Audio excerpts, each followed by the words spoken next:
Today, guys, we are at the new Microcenter in Santa Clara, California. Our friends at Microcenter are nice enough to sponsor this video to send us out here to take a look at the new Asus Vivobook laptop with the AI Ryzen chips. And today we're gonna take you on a quick tour of the new Microcenter. We're also gonna pick up one of those laptops to take back with us. And we're just gonna show you guys all the cool things this new Microcenter has to offer, and also show you guys a laptop that we think is a really good value on the market right now. We'll talk more about this new Microcenter and some of the deals you can cash in on if you come and visit today. Microcenter is hosting a laptop savings event where you can cash in on some great deals on a wide range of laptops. From the laptop featured in today's video to a wide range of gaming laptops, Microcenter has you covered. And as you guys can tell, the Santa Clara location is finally open. Stop by today to visit this cool store and stay tuned for all the other content we are working on while in beautiful Santa Clara, California. Use the links down below to learn more about all the deals Microcenter is currently running on laptops and to find the closest Microcenter to you.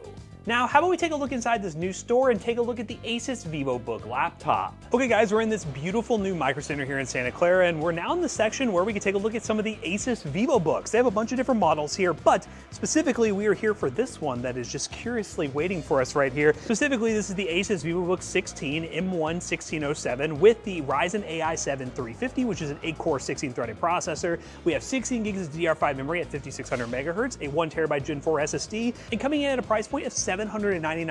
This is a really good value laptop that not only has those integrated graphics where we can do some light gaming, because you know here at the Toasty Bros, we gotta do some gaming on these things to see what they're capable of, but they can also be used in office scenarios and AI tasks if that's something you're interested in with those AI chips. Now that we have this laptop here, we're gonna go ahead and take it back to the office. I'm gonna get all the way back there, we're gonna unbox this thing, we're gonna put it through the tests that you guys wanna see, some productivity and gaming loads, and we'll show you guys what we think of this laptop at $799, but it's looking like a really good work laptop that might be able to do some gaming on the side. Oh, Matt, I see you brought back a present from Microcenter. I did. I walked very far back from California to Kentucky to deliver this laptop. But hey, as you see here, we got the Asus Vivobook, and I'm excited to see what it looks like. Once again, I mentioned during the video, this is a Microcenter laptop. You can get a good deal on $799 at your local Microcenter. But the big thing is, this is not gaming focused. The Vivobook line is definitely office focused. AI if you want to dabble into that. But it's a very straightforward office laptop that, of course, the Toasty Bros are going to game on with those 860M mobile graphics just to see what it's capable of. So I'm already seeing some things I like here. So number one is since this isn't gaming focused, you don't need a lot of power. 65 watt, just standard USB-C charger. So if you have like a Tesla, or really just, I mean, my truck even could actually run this laptop just fine, which is pretty cool. I'm already so excited about 16 by 10. So we got 1920 by 1200 display, which is going to look super crisp. I really do love the new form factor because it gets you this extra height that just looks so good, where it almost looks like 1440p. Yeah, so this has the AI 7 350 in it, Ryzen, which is a 8-core 16-threaded processor, which is pretty good horsepower for a laptop at this price point for like content creation and just general multitasking. 16 gigs of DDR5 memory. I'm not sure if it's all onboard soldered. I know some of it is soldered. We've got to see if it is upgradable. We'll show you guys with a little bit of a teardown. But we'll boot into Windows here. I've already tested this thing initially just to make sure everything worked properly. Got a backlit keyboard, the nice kind of blue color scheme. It looks pretty nice. Yeah, no, it's a sleek laptop. It looks nice. Bring it to the coffee shop and whatnot, or those work meetings, and look professional. And we do, of course, have like the AI button if that's something that you think you'll use with like Copilot and whatnot in Windows. But yeah, these AI chips, don't be fooled. They're not just like good for AI. They're actually really good Ryzen APUs, and that's why they're in some handhelds even. A lot of those aftermarket handhelds like 1X Player and stuff like that, they'll use these AI chips. So they're actually pretty decent for light gaming. Oh yes, let's talk about the ports. Right side of the laptop, wow, we have a USB 3.1, I believe. It looks like it's a 5 gig port. Yeah, 5 gigabyte per second port. A couple of LED indicators. See how tiny those are, Jenna? They're real cute. They're little guys. Now, on the left side of the laptop, we have a combo headphone jack. We have a Thunderbolt port. Both of those are USB 3.2 Gen 1 type Gen 1, okay. Yeah, so 5 gigabytes per second. We have another USB HDMI out, and then, so can you use either of these for charging, I wonder? We could try. Let's find out. See what happens? See what happens. I think you should be able to. It says for the ports and connectors, it was 2 USB 3.2 Type A's, so the standard. Okay. And then 2 USB 3.2 Gen 1 Type C's. So basically you have a wide variety of the same connection speed and port. Right, but they're all pretty fast, that's for sure. All right, we're gonna plug this thing in because I'm kind of curious about this. Kind of curious. All right, we're charging right now. Yeah, I think they are both charging. I really like that. I think it's a cool feature. Gives you the ability to move it around however you want. Yeah, that is really cool. So if you have like a docking station, like if you're going home and docking it, you can choose either USB port, which is pretty sick.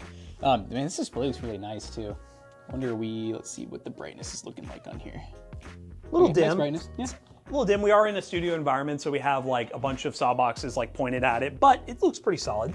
Yeah, no, definitely. And I think this is IPS, right? Yeah, it should be an IPS 16:10. So what are we looking at for refresh rate? Just 60? 60 hertz, standard 60 hertz. I would have liked to see at least 75 or something in some of these laptops, because just that general fluidity makes using a laptop just more enjoyable in my opinion. So maybe in the future, a model with a slightly higher refresh rate display would be good. Okay, and then you guys know there's one last test that we have to do on here. Yes. One last test, okay? The important Jonah, stuff. are you ready to see Jonah? Nope. Oh my goodness. There's a lot of permissions here. Our camera is covered. now Unlock it. it is uncovered. Hello. Hello. Hello. This is a mic test on this Asus Vivobook. We have Jonah pointing the camera at it and everything. And this is kind of worst case scenario. We literally have like glowing suns above us. But you know what? You can hear that. You know We're with the worst case sound scenario, though, of course, right, boys? All right. Let's do it. Get a little 3, 2, 1. Oh! All right, we ready to see if we got the right specs? So AI, Ryzen 7 350 with Radeon 860M, which that's kind of the keyword there. The 860M are pretty good gaming APU graphics. Ooh, we got one of two. So Matt will check in a little bit and see if this is actually upgradable. I think it will be. I mean, it seems like it.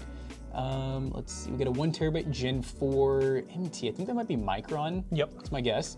This, of course, is this is APU, right? Sorry, AI APU. Yeah, so it's an AI accelerated NPU that these AI chips come with. So if you do AI tasks, you have that ability. And then, of course, our 860M, which I think just has half a gig of VRAM actually dedicated. And, of course, it shares a lot of your, Pulse from actual system DDR5. memory, yeah. All right, now one thing we're going to check real quick is, let's just see what type of bloatware we have open currently. I will say I did help it because I did some benchmarking. One thing I did get rid of was McAfee. Oh yeah, McAfee was on there. honestly It was pulling a essential. lot of resources, so I did move that. Now, did you install the Adobe stuff? Yes. Okay, cool. Yeah, so Adobe's in there. I installed Adobe so we could do some content creation focused tests. I mean, honestly, besides McAfee, everything looks pretty. We have like some of the basic like Asus stuff, of course. But yeah, besides McAfee, that's not terrible. I know some. Oh, we have this too, the Web Advisor. Yes. Guys, get rid of Get rid of the Web Advisor. You don't need that. Use Windows pre-installed antivirus and you'll be good to go. But now that we've done the webcam test, we looked at all of the specs to make sure everything is good. Let's do a little bit of light gaming again. This thing is not designed for gaming, but your average professional buying this thing for $799, do some work on it. Maybe you want to play some Apex Legends. Maybe you want to play some Fortnite. Not higher end games, more esports titles. Let's see what it can do. All right, guys, we are going to kick things off with some Fortnite, and we're currently running on the native resolution of this display, 1920 by 1200, a limited frame rate on performance mode, which is important, 80% render scale, medium view distance, and low textures. Now, I will say, and we prefaced this many times during the unboxing, this thing is not a gaming laptop. It is not designed for gaming. The main focus of this is definitely a work and productivity device, and the price point I think is very fair given the hardware you're getting with this AI 7 350, 8-core 16-threaded processor. Being the toasty bros that we are, we got to do some light gaming on this thing to show you guys what it is capable of doing, because even people who do work will do some gaming sometime. And running these settings, I think we're getting respectable 60 FPS. We'll see if things settle out. I do have a limited frame rate going right now, which could be causing us to have some stutters. If I do die or find a spot where I can change, I'm gonna probably lock the FPS to about 144, probably 60 to be safe, because it's only a 60 hertz display. But as we're landing, the FPS is actually getting pretty decent. We're in the 100s, the 120s, the 118s. That FPS is not too bad. Can I survive long enough to make this a proper benchmark though? Now, frame times aren't perfect. You guys are probably seeing that frame time graph where we're getting a few spikes here and there. I will say it is not super noticeable when we're getting those little stutters, but locking the frame rate is gonna make that a lot better. Hey, come here. Is that freaking Batman? Oh! He's mine no matter what. Oh goodness. Got him. An important thing to mention as well is we are on the max fan speed mode just to make sure we're getting proper cooling. I don't necessarily know if this is even giving me much more performance because I did do a run before this. Oh, there's a little bit of a lockup there. I did do a run before this where I wasn't running that mode and things seem to still be getting similar FPS numbers. So, you know, just take that information with a grain of salt. You might not need to run the max fan mode because it might not be temperature related. It might just be hardware limitations. Oh! Oh, that guy was a real gamer. I did no damage to them whatsoever. All right, we're gonna re-queue, and what we're gonna do is we're gonna lock the FPS to 60 and just see if we can maintain that without any major stutters. Obviously, you're not going to be playing competitive games on this laptop, and that's not the focus of this. But if you get a 60 FPS experience and actually play these games, which these iGPUs on these new Ryzen AI CPUs are actually pretty dang good, at 1080p, mind you, again, 80% render scale, so all the ways to go before we're at 720p, it still looks pretty good, and if I'm done on a work trip and I want to play a little bit of Fortnite with some friends, I'm capable of doing it. Let's go for a more aggressive performance settings at 70% render scale, put more of the load on that CPU. Utopia City. What if I chose the hottest drop? Oh, I just killed myself. Oh!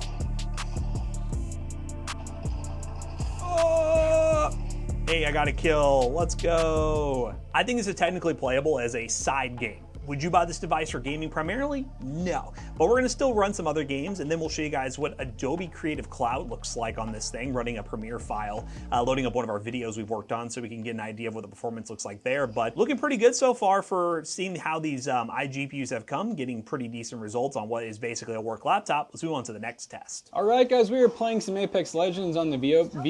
The Vivobook. And we're currently running, let's see, 1920 by 1200, so a little bit larger than 1080. We're basically just running like low settings, as an APU should, and we're getting a pretty playable experience. It kind of makes me think of like a handheld experience, you know, where we're getting over 60 FPS. Yep, it's running that adaptive resolution, which you could just lower to 1600 by 900 or normal 1080p if you wanted to. It would have black bars though, which would look kind of weird on this monitor. So, you know, as long as you're getting 60 FPS in a laptop that's not designed for gaming, I mean, it's technically playable for what your use case is. Oh. We peak these, Imagine. Oh, I didn't have any bullets left. Oh, He's right here, teammate. He's so low. You got him. He was vulnerable. He was vulnerable. Oh, they did it. They're your team not bad. did it. They're good. I'll tell everyone else testing Fortnite, there is the Asus app which allows you to change the fan profile. It's currently on the performance mode, which there is one that's called max fan speed performance, which I don't really think we're thermal throttling based on what I'm seeing, so I don't really think extra fan speed is really going to improve the performance much, but you do have that ability to do so also. Oh my god, he brought back teammates. We stick these. Oh no! I'll take the down guy, don't worry guys. Okay. You're the champion. I killed the down guy. I don't feel very good about that, but I mean, hey, you know, for an APU, it wasn't bad. I will say, just so far, unless you're running like an esports title, I'd probably run everything honestly just on 720p or like a lower render scale.